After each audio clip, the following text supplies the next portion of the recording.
Depuis 10 mois, le soleil s'était éteint. Les étoiles ne palpitaient plus, et cette terre que Camille avait si bien connue était devenue un monde de ténèbres. Ainsi l'obscurité avait gagné son combat contre la lumière. Ce matin, comme tous les matins, Camille ouvrit les yeux sur une nuit insondable et s'assura à tâtons que Bruseliande reposait contre lui. Longue et fine Bruseliande, plus fidèle et plus vive que le plus puissant des alliés. L'épée qu'il s'était choisie lorsque tout avait basculé. Cela s'était passé dans la nuit. Depuis longtemps, on craignait le pire. On sentait la Troisième Guerre mondiale arriver. Elle avait éclaté dans la nuit du 6 juin 06. D'après ce qu'il avait compris, le cataclysme s'était déclenché très vite. Des bombes atomiques avaient pulvérisé toutes les grandes villes. On ne savait pas qui avait commencé. Certains prétendaient que des systèmes informatiques rendaient la riposte instantanée. Dès que la première bombe était tombée, la pluie de représailles s'était déclenchée. Des centaines de missiles nucléaires avaient fendu les cieux, accompagnés de leurs sinistres sifflements. L'un d'eux avait probablement dévié. Il s'était trompé de route et, au lieu de pulvériser de l'humain, il était parti vers le centre du système solaire. Dans le vide, rien n'arrête un missile nucléaire. Il n'avait pas percuté Vénus ou Mercure, il avait fait exploser le Soleil. La rencontre avait dû produire une grande lueur. Il ne l'avait pas vue, il dormait. Au réveil, il n'avait pu que constater le désastre. Extinction des feux. Extinction de tous les feux. Dès lors, la Terre était tombée dans le noir et le froid. L'aube ne s'était pas levée, ce matin-là, ni aucun autre. Le monde était depuis lors plongé dans des ténèbres absolues. Ce jour-là, comme tous les jours, Camille enfila ses chausses et passa son pourpoint. Puis, du bout des doigts, il caressa la surface lisse et froide du miroir inutile. Ce n'était pas un remords, tout au plus un rituel pour conserver suffisamment de force et en nourrir son bras lorsque Bruseliande avait à combattre. Ne jamais renoncer. Se souvenir des aurores orangées sur la cité étincelante. Se remémorer la lumière sur les visages et les couleurs sur les maisons. Évoquer un règne de clarté où des milliers de lampes chassaient l'obscurité des moindres recoins jusque dans les nuits les plus sombres. Ce jour-là, comme tous les jours depuis l'avènement des ténèbres, Camille assura sa prise sur le pommeau de l'épée et se coula de mur en mur jusqu'à l'extérieur. Se nourrir et survivre. La nuit permanente avait fait de lui un animal. L'air plus glacial sur son visage annonçait la rue. Camille n'hésita pas. Il fendit l'obscurité d'un pas décidé.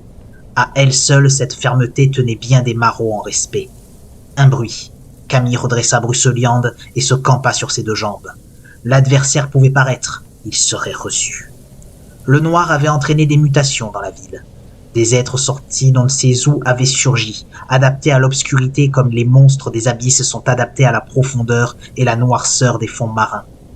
Les narines de Camille perçurent alors le remugle d'un animal mutant que ses oreilles identifièrent comme lourd et d'une taille respectable.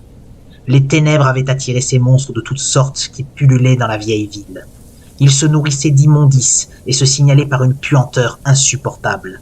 Camille haïssait particulièrement ces êtres qui émettaient un bruit de succion. Il positionna Bruseliande en quarte, cessa de respirer et attendit. Le monstre passa à moins d'1 mètre. Camille ne broncha pas. Il aurait pu frapper l'animal 4 ou 5 fois avant que celui-ci ne réagisse, mais il n'était pas certain que sa promptitude lui aurait permis de remporter l'assaut. Le mastodonte s'éloigna, et seul le remugle nauséabond de son souffle demeura un instant dans l'air, comme une empreinte d'épouvante. Camille reprit sa progression à pas plus prudents. À nouveau, le souffle, la puanteur, la présence colossale l'immobilisèrent. Plus loin, un autre monstre le frôla, sans le détecter, et cette fois, Camille s'élança franchement. Après 2 angles de rue, il s'orienta vers le nord, sur ce qui avait été une avenue bordée de riches bâtiments qui n'étaient plus que ruines. Camille détestait ce quartier de désolation.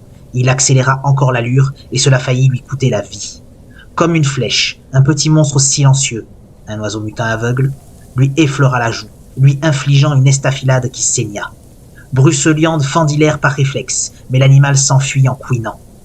Camille passa sa main sur la balafre et goûta son propre sang. Cela ne fit qu'accroître sa détermination.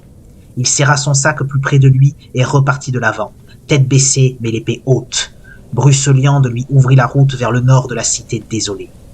Tout à coup, quelqu'un, dont les bruits de pas avaient été couverts par le vacarme des monstres mutants, lui saisit le bras.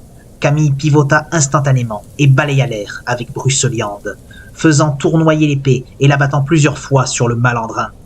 « Aïe glapit celui-ci. Aïe, qu'est-ce qui vous prend? Bruseliande redoubla de fureur. Mais aïe, arrêtez-vous, bon sang!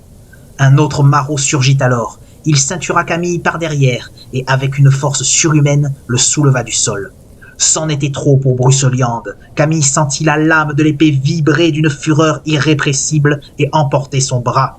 De la pointe, elle écrasa les orteils du coquin, puis s'enfonça dans son ménisque gauche, et, lorsque l'étau se desserra enfin, entraîna Camille dans une danse meurtrière.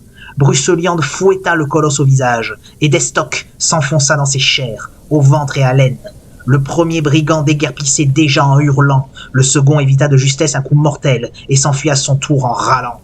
En souvenir des temps de clarté, Camille leur lança un cri triomphal et adressa une pensée chaleureuse à Bruseliande. Une fois de plus, ensemble, ils avaient vaincu. Pourquoi le soleil s'était-il éteint? Pourquoi le monde était-il entré dans l'ère du grand noir?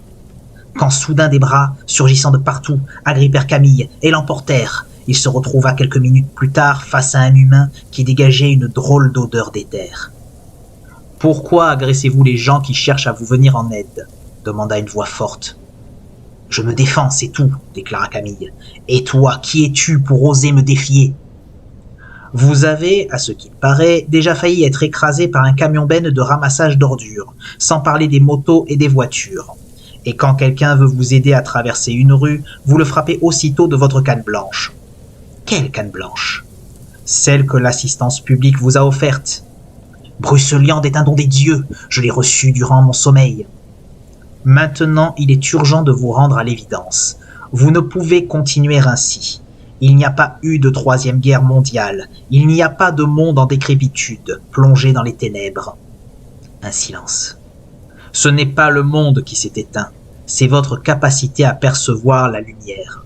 Je suis ophtalmologiste et votre nerf optique a connu en une nuit ce que nous appelons une dégénérescence fulgurante. Vous êtes, Camille espéra qu'il n'allait pas prononcer le mot, aveugle.